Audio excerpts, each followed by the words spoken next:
Hi guys, it's Miss Latios, and we're going to read another great book that I found on Sora. And this book is called Faujasingh Keeps Going, and it is the true story of the oldest person to ever run a marathon. And it's written by Simranjeet Singh, and it's illustrated by Jinger Kaur, and the foreword is also by Faujasingh. Let's see what this book is about. It was a sweltering summer. Little Faujasingh sat under the shade of a banyan tree in his village in Punjab, eating mangoes and watching the other children play. Fauja was smart and funny. He and his friends liked to play cards and marbles while sitting in a circle and telling jokes. But Fauja longed to join them when they ran and jumped. He longed to play hopscotch, to rescue a runaway cricket ball, or to run with a kite flying high across the sky. He wished he felt as strong as his name, which meant warrior lion. When he was very little, his parents thought that he might never walk. Month after month and year after year went by, but Fauja did not take a single step. Aunts and uncles, grandmas and grandpas shook their heads gravely and said, "It's too hard. He's too weak." But Fauja did not listen, and Fauja did not stop. Instead, every morning he would listen to his mother, who said, "You know yourself, Fauja, and you know what you're capable of. Today is the chance to do your best." Fauja practiced walking outside his family's hut every day, staying in the mud to soften every fall. He practiced and prayed for months. He could feel himself getting stronger, inside and out. And then, a few days after Fauja's 5th birthday, a wonderful thing happened. He took one step, and another, and another, and another. Faujasingh was finally walking. Fauja's parents were proud that their son understood what he was capable of and that he worked hard to achieve his goals. They were thrilled Fauja could walk because they knew it would make his life easier. His parents were so happy they shared prayers of thanks and distributed prasad to the entire village. Once Fauja began to walk, his legs needed strengthening. He practiced walking around the banyan tree every day. Some bullies thought his legs looked like sticks, and they teased Fauja by calling him Danda. But Fauja did not listen, and Fauja did not stop. Though his legs were weak, Fauja's spirit was strong. As Fauja got bigger, it was time to go to school, but the school was miles away from his small village. There were no buses. Fauja's legs could not carry him at all that distance, and they couldn't bring the school to him. So while Fauja's friends went to school, he got his education on the farm, learning to plant, plow, and pick all kinds of crops. "It's too hard. He's too weak," said the neighbors. But Fauja did not listen, and Fauja did not stop. He'd walk behind the buffaloes, planting seeds and getting stronger with each step. Fauja worked and worked and worked and worked, and he walked and he walked and he walked. He farmed and he farmed and farmed. And when Fauja turned 15, the whole village witnessed a new wonder. Fauja could walk an entire mile. Fauja progressed by leaps and bounds, and he took many big steps over the next few years. He got married, he had children, and he even got his own farm. Fauja loved life in Puja. He loved flying kites in the open fields with his children. He loved the excitement of a close cricket match played with friends, and he loved the joy that filled the village during the harvest festival of Waishki. He taught his children how to farm, just like his father had taught him. And every morning he would tell his children, "You know yourselves and what you're capable of. Today is a chance to do your best." He cherished every step in life's journey. As time passed, Fauja's children grew up and moved to places far away. Fauja, who was usually lively and energetic, grew sad and lonely, especially after his wife died. He missed his family and wanted to be with them.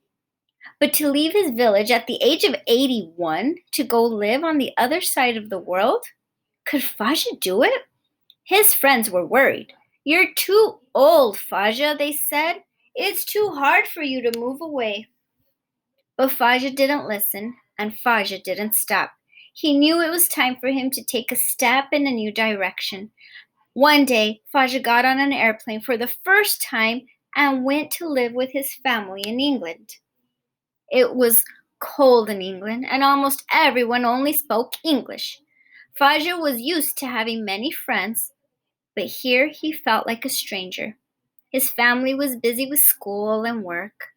Faja found himself with nowhere to go and nothing to do. Faja passed his days in the living room, staring at the television. He had never been so miserable. As he was flipping channels one day, he saw something new. A whole lot of people were running around town. Was it a fire? An accident? No, Faja realized. They were running just to run, and they all had big smiles on their faces. Faja knew at that moment he had to try this. He put on his shoes and then walked out the door. He took one step, and another, then another, and another, and Faujasingh was running. The wind flowed through his beard, and for the first time in a long while, a smile appeared on his face. After that, there was no stopping Faja. He began by running a little bit every morning. As he got stronger, he ran faster and longer, and when he felt especially strong, he would even run against the evenings before eating dad and retired with his family. In England, it was common to see people running for fun, but not many of them looked like Faujasingh. Some people would stare and some would laugh, but Faja did not let that bother him. He ran and ran through the streets and parks of England, getting better and better each day. He ran races and he ran for fun. He ran with his friends and he ran alone, always with a smile on his face. Faja loved running. He liked the new friends he made. He enjoyed exploring the new country he now called home. And he loved how being outdoors reminded him of his childhood, of playing hopscotch and flying kites in the fields. It had been a long time since he felt this happy. More than anything, Faja loved the challenge. He had always enjoyed pushing his limits, whether it was learning to walk, doing farm work, or moving to a new country. And now he was ready for his next challenge. He started training with a coach, Harminder Singh, who had run many marathons and had trained others to run marathons too. There was no looking back after that.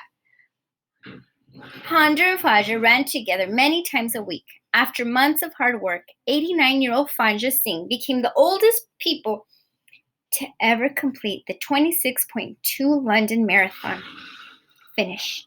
Faja ran the London Marathon 5 times more after that, getting faster each year and setting new records each time.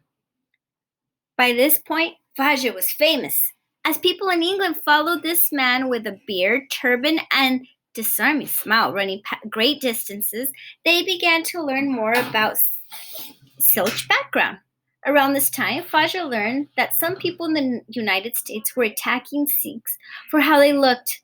Faja knew this was wrong and he wanted to help, but he wasn't sure how he could share his message. He couldn't read, he couldn't write, he couldn't speak English, but he could run. And at once, Faja knew what he had to do. He decided to run the world's biggest marathon in New York City. By now, Faja was 93 years old. Could he still run 26.2 miles? Many news reporters didn't think so. But Faja did not listen, and Faja did not stop. Every day he practiced with his coach. Every night he dreamed about running. And every morning he reminded himself of his mother's words. You know yourself, Faja, and you know what you're capable of. Today is a chance to do your best. The big race finally came on a chilly November day on 2003. Faujasingh stood at the start line. He felt ready, knowing he had prepared as well as he could. He stretched in anticipation and recited a prayer, envisioning what it would feel like to cross the finish line. Just then, someone shouted racist and hateful words at him. Other people joined in. Fajr brushed it off. He knew he had a strong spirit. He ran, one foot in front of the other. And then, disaster. The tender blisters on the soles of his feet had burst, and he was in a world of pain. He kept going, limping to the finish line. He made it, but it was his slowest time ever. Fajr was so exhausted that he collapsed right after the race. Medics wanted to rush him into an ambulance and take him away to recover, but Fajr preferred to stay and recover in the company of his trainer and fellow runners. Fajr made it back to England, and for the first time in a long while, he was sad. Fajr wanted to run fast and show the world what Sikhs could achieve, but he felt like his poor performance at the world's biggest marathon made him look weak, and that he had failed the Sikh sisters and brothers all over the world. Maybe they were right, he said in his mind. Maybe it was too hard. Maybe you are too weak.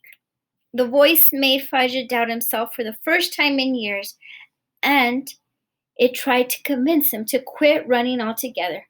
But Fajr did not listen. Inspired by his coach, he set a new goal for himself.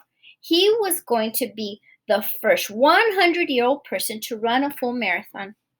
Fajr ran every single day for years. He ran and ran. He practiced and practiced. He trained and trained. And when the day came, he knew he was ready. On October 16th, 2011, 100-year-old Faujasingh lined up at the start for the Toronto Waterfront Marathon. He was so excited that he felt the electric current was flowing through his body. He ran along the course, and people joined him for a few miles at a time to show their support. He welcomed them with a smile, offering jokes to adults and high fives to children. As he ran, Fajr thought about all the things people had said he would never do. They said he couldn't walk, but he did. They said he couldn't farm, but he did. They thought he was too old to run, and yet here he was, running 26.2 miles at the age of 100. Fajr had never been more sure of himself. He hoped the children and adults everywhere would see him on this difficult challenge and persevere with grace, something he learned through his faith. It took him just over 8 hours, but he finally did it. Faujasingh finished the Toronto Marathon and set a new world record as the oldest person to ever run a marathon. He stood tall and smiled politely, holding tightly to his medal. He had faced many challenges in his 100 years, but Faujasingh always kept going.